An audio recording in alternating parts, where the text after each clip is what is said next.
And most importantly, and above anything else that I could say to you or that we did in this past year, in this past decade, we devastated Iran's atomic weapons and ballistic missiles programs. Israel's 12-day war with Iran, which I renamed Operation Rising Lion, that's from the Bible. This 12-day war will go down in the annals of military history. Our daring pilots neutralized Iran's missile defenses and took control of the skies over Tehran. And you saw this. Israeli fighter pilots and American B-2 pilots bombed Iran's nuclear enrichment sites. I want to thank President Trump for his bold and decisive action.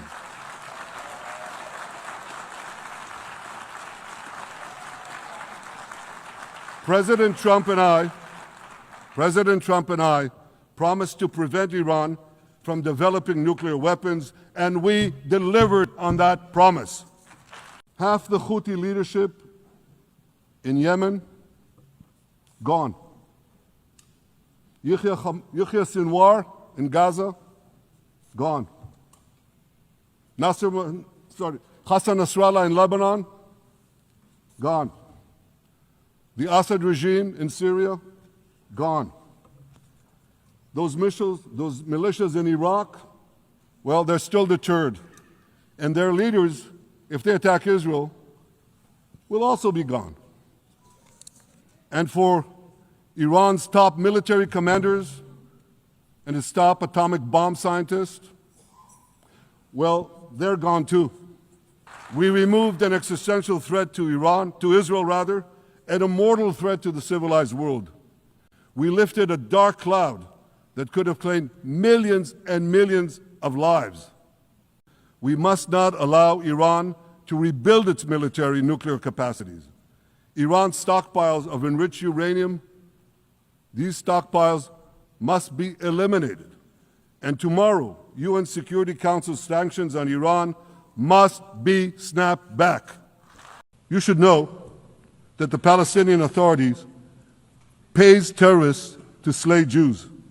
The more Jews the terrorists slay, the more the Palestinian Authority pays.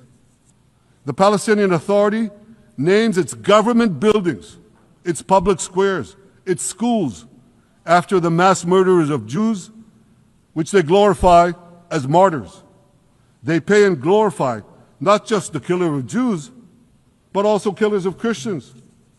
Christians like Taylor Force, an American veteran who was brutally murdered in Israel by Palestinian terrorists. But, that I hear from the Western leaders. They tell me, the PA promised us it will reform. And I know this time, Prime Minister, it will be different. Yeah, right. We've heard these promises for decades. They always promise. They never deliver. Because you see, the Palestinian Authority is corrupt to the core. They haven't held elections in 20 years. They use the same textbooks as Hamas, exactly the same textbooks. They teach their children to hate Jews and destroy the Jewish state. And Christians don't fare much better. When Bethlehem, the birthplace of Jesus, was under Israeli control, 80% of its residents were Christians. But since the PA took control, that number has dwindled to under 20%. These are the people you want to give a state to?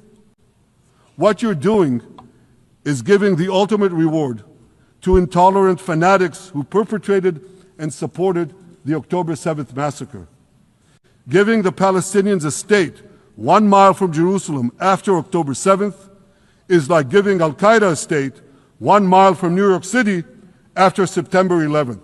This is sheer madness. It's insane, and we won't do it.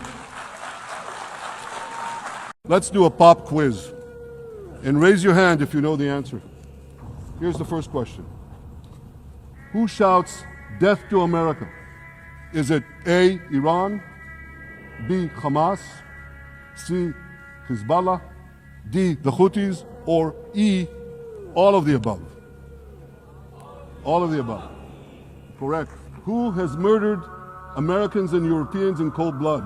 Is it A, Al-Qaeda, B, Hamas, C, Hezbollah, D, Iran, or E, all of the above? Correct. Are probably thinking, what does all of this have to do with me? And the answer is everything. Because our enemies are your enemies. So here's the point I wanted to make. Our enemies hate all of us with equal venom. You know deep down that Israel is fighting your fight. So I want to tell you a secret. Behind closed doors, many of the leaders who publicly condemn us privately thank us. They tell me how much they value Israel's superb intelligence services that have prevented time and again terrorist attacks in their capitals, time and again saving countless lives. They want to drag the modern world back to the past, to a dark age of violence, fanaticism, and terror. I think many of you are already feeling in your own societies the radical Islamist surge. Tomorrow is September 11th. We remember September 11th. On that day, Islamist terrorists committed the worst savagery on American soil since the founding of the United States. We also have a September 11th. We remember October 7th. On that day, Islamist terrorists committed the worst savagery against the Jewish people since the Holocaust. What did America do in the wake of September 11th? It promised to hunt down the terrorists who committed this heinous crime wherever they may be. And it also passed a resolution in the Security Council of the UN 2 weeks later that said governments cannot give harbor to terrorists. Well, yesterday we acted along those lines. We went after the terrorist masterminds who committed the October 7th massacre. And we did so in Qatar, which gives safe haven. It harbors terrorists. It finances Hamas. It gives its terrorist chieftains sumptuous villas. It gives them everything. So we did exactly what America did when it went after the terrorists, the Al-Qaeda terrorists in Afghanistan, and after they went and killed Osama bin Laden in Pakistan.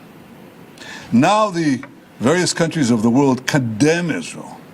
They should be ashamed of themselves. What did they do after America took out Osama bin Laden? Did they say, oh, what a terrible thing was done to Afghanistan or to Pakistan? No, they applauded.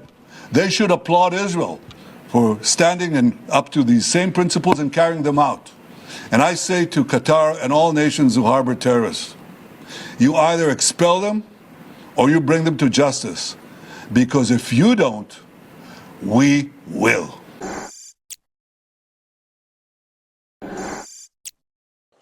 I have a message. I have a message for President Macron. Today, Israel is defending itself on 7 fronts against the enemies of civilization. We're fighting in Gaza against Hamas, those savages who murdered, raped, beheaded, and burned our people on October 7th.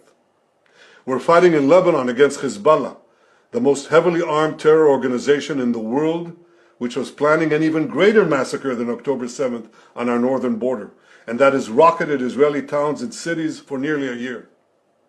We're fighting against the Houthis in Yemen and the Shiite militias in Iraq and Syria that together have launched hundreds of drones and missile attacks against Israel.